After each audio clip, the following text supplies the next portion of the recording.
Hey there, thanks for stopping by my channel. If you're new here, don't forget to hit the subscribe button and the little bell next to it so you'll be notified whenever I upload a new video. So I've been in kind of a funk lately, so I thought I would try something new. I went ahead and I picked up this subscription from Paletteful Pack's Creativity in a Box. It is a monthly subscription that you pay for. They did not send it to me. I just thought maybe it could spark something in me to get started because I'm feeling kind of boorish and not very creative today. So first off, we open the box and we've got all this green stuff. So let's go ahead and take all the crinkly papers out. Dump that over here on the side. Look at all that stuff in there. Oh, so nice. All right, so, what do we got here? Let's see. We've got some aqua inks, watercolor inks. Oh, that sounds fun because I love watercoloring, so that's going to be perfect for me. So I guess this is was a great box to start with. So let's go ahead and see what we got going here. So it looks like they have a card in the bottom of the box. So let me grab that.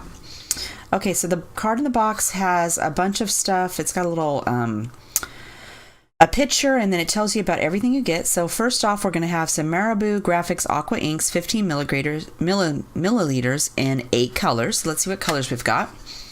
So we've got dark brown, lemon, mint,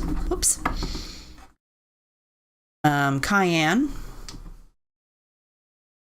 vermilion, carmine red, magenta, and black. That is good. It's got like 3 reds, 2 reds, a pinkish red, a blue, mint, a green, brown, yellow, and the black will be good for like doing some outlining and stuff. Next up is Marabou's Graphics Black Fine Liner set of 4. So that's this. And this set is 4 high quality black ink pens. It's ideal for illustration, sketches, and fine art. Perfect for pen and ink washes. So you get a set of 4, and it comes with 2mm, 4mm, 8mm, and then a brush tip. So we're going to try those out. Let's see. Let's put that over here. Let's move everything a little bit. All right, and then next up it says there's a Princeton Artist Brush Co. Velvet Touch paintbrush. It comes in 6 flat and a 3 round. Velvet Touch is a next generation premium quality mixed media brushes. The blend of synthetic is unique to each individual shape to enhance performance. All right, so you get a flat one here at the top, and then you get a little round one. I love the round ones, so we're going to try those and see how those are. And then what else? Then lastly but not least is a Strathmore 400 series mixed media 6x8 paper pad. And this says it has 15 sheets and it's 184 pounds, 300 GMs. Let's see. This pad features paper that combines true wet media performance and a dry media finish that is suitable for a range of mixed media applications. It says this retails for $5.29, and let's look inside. It's pretty white. It's kind of a eggshell white, so it's not bright white, and it does have a little bit of it's smooth, but it's got a little bit of a texture kind of on there, but not like watercolor paper, so that sounds like it's looking pretty good. So this one retails for $5.29. The brushes are $7.95 for the round, $9.35 for the flat one.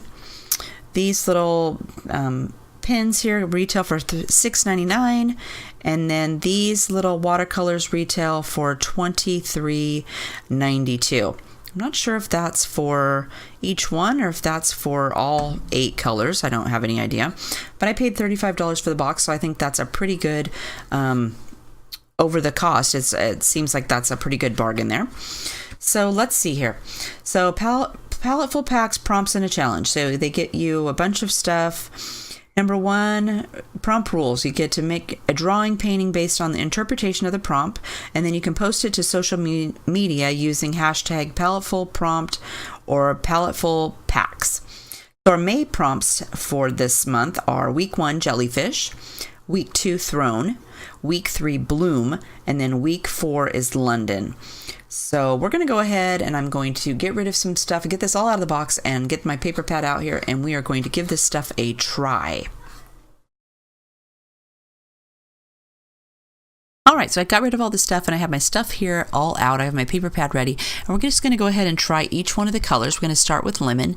I'm just going to go ahead and get my brush wet, and then I'm going to dab a little bit of each color on my plate, and then I'm going to rinse my brush off, and I'm going to use my the water that's on my brush to dilute it a little bit, and then I'm going to start swiping it onto my paper, and then I'm going to grab some of the concentrate off the plate and just swoosh it out a little bit onto my paper so I can see what it looks like when it's all dry. Next up, we're going to do magenta. This is a nice pinkish red color. Same thing, I'm just putting it on my plate, rinsing my brush off, grabbing a little bit of water, sticking it down as a light color, and then adding the darker color on top of it.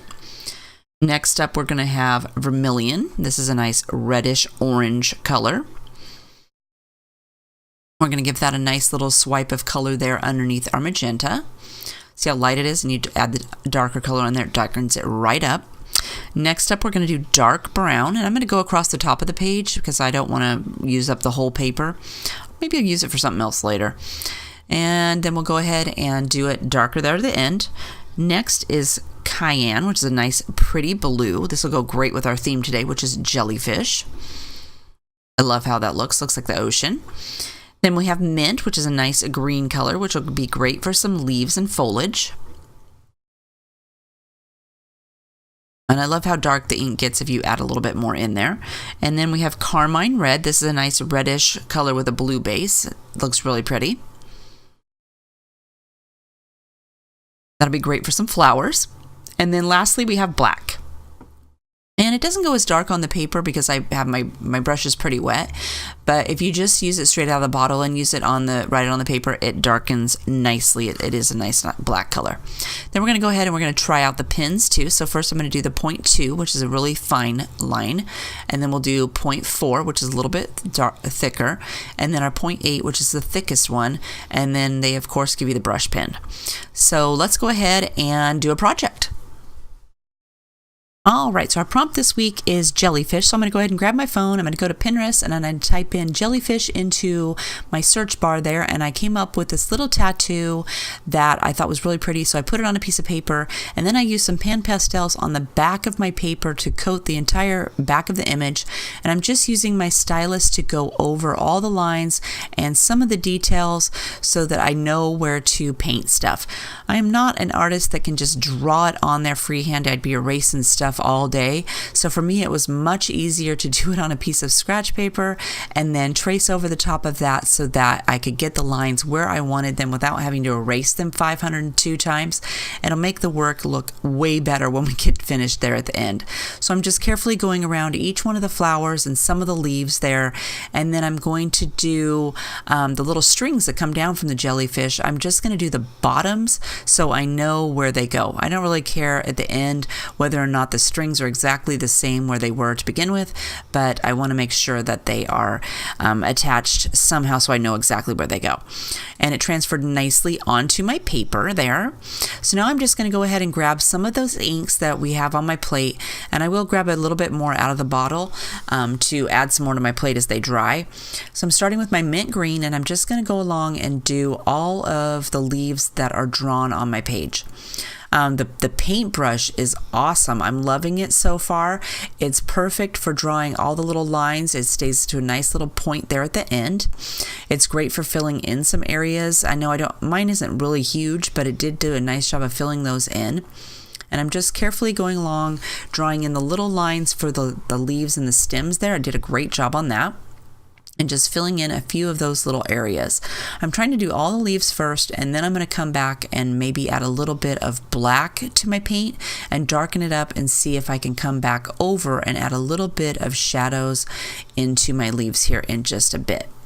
I'm kind of letting it dry a little bit to see how well it dries. So here I'm adding a little bit of black, and I'm going in and I'm adding that little bit of shadow along the edges. It didn't really move the paint around too much on the leaves that were already colored. It just kind of went over the top, but then I didn't scrub my brush around. So we'll see how it goes here in just a little bit. And I forgot this leaf, so I'm going in and adding it. And then I decided maybe the bigger leaves should be a little bit bluish green color. So I'm just adding a little bit of my blue, the cayenne, over the top of that. It was still wet. And I'm just dabbing it in there and letting it kind of flood each of those leaves and mix with the green paint to make a nice blue-green color. It worked out great. It spread nicely. There was no problems with that. I can't say that you could maybe go back and layer it over the top. It did kind of mix with everything so that you're not going to be able to add a layer and then come back and add darken and add more and more and more layers. That's not how that's going to work. You're going to have to kind of go in and just kind of sporadically put it where you want it to go and then hope for the best, I guess is how you could put it. So for the leaves, for the flowers, I'm doing the petals so that they're not touching each other, so that I'll give each one a chance to dry so they don't touch each other. And then I skip down here to the bottom and I'm just doing the same thing to one of the flowers down here. I'm just picking 2 petals that are a little bit away, one each away from each other, so they have a little bit of time to dry or not be quite as wet as when I started. You can also go in and just leave a little bit of white space in between each petal, and then you don't have to worry about them touching. And this paintbrush you get in the packet is perfect for that. It didn't have any problems with making really small little lines so that it didn't touch anything else. Here I'm just filling all those little petals in, and there you can see I kind of left a little bit of white next to the petal so it didn't run into the next one because they're not completely dry. Here's one where I touched that leaf, so I got a little bit of the green paint into my flower there, and I'm dabbing it up with a little bit of just my plain brush already rinsed off and just wiping it off on my paper towel. I'm going to go up here, I'm going to go ahead and start my jellyfish, and I'm just using the black for that. It's pretty diluted, so I didn't have to worry about it being too dark because I want to be able to kind of see through it at this point. And I'm just skipping I'm doing each individual little section, so I'm kind of skipping a section so that it'll have a chance to dry so I can come back in and add it onto the next section here in just a minute. And just working our way across. Kind of looks like an umbrella. Then we're going to go ahead, and I forgot a leaf in here, so I'm adding a little bit of green onto that leaf in between the flower petals there. And now I decided I better use a little bit different color, and I'm going to do some of the other flowers that are here. Here I got tired of doing the little petals each individually, so I went ahead and just colored all the petals in, and I had to run out of paint, so I went ahead and grabbed a little bit more of that ink. And then after I get them colored in, I go in and I dab a little bit of paint in the centers, in the center part of the flower, so that it kind of floods each one, and then I'm going to let it dry a little bit. Same with that one. I was just adding a little bit more of that magenta paint on there and dabbing it on so that it can darken up and kind of flood out into the petals and make them darken up. I'm just fiddling with that flower up there. I wasn't really loving it. I'll go up here and paint the flower up here at the top.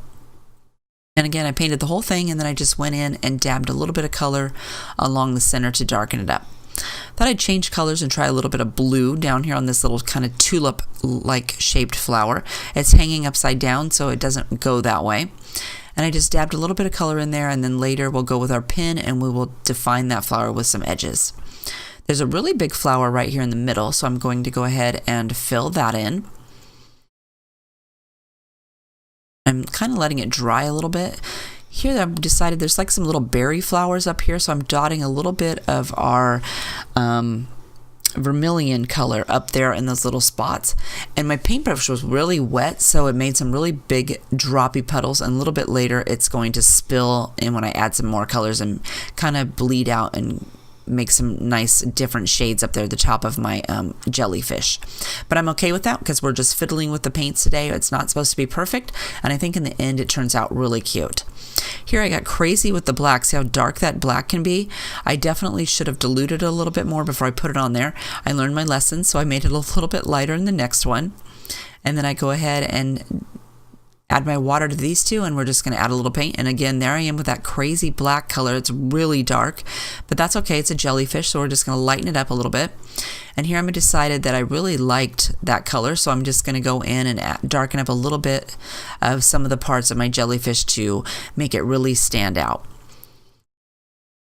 Then we're going to add a little bit of yellow. All the flowers have dried, so I went ahead and did a little bit of yellow in each one, and I gave it a little dab of brown in each one of the little centers so that it would have a little bit of color there in the center part.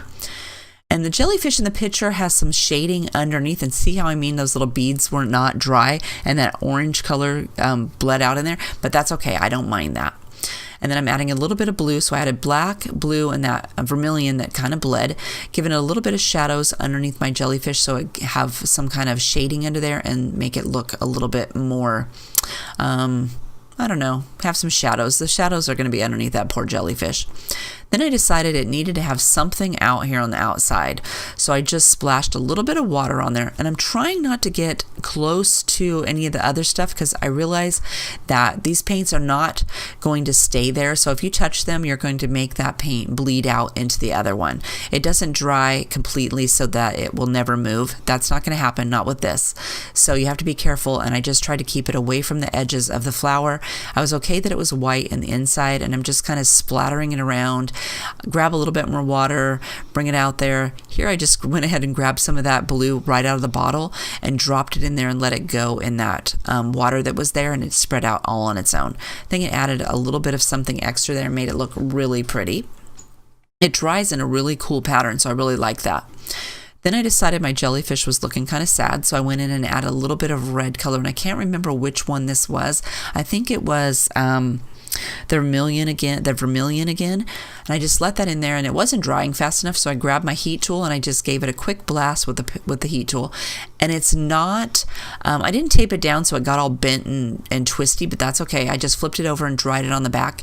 It's not completely flat, but I think it worked out pretty good in the long run.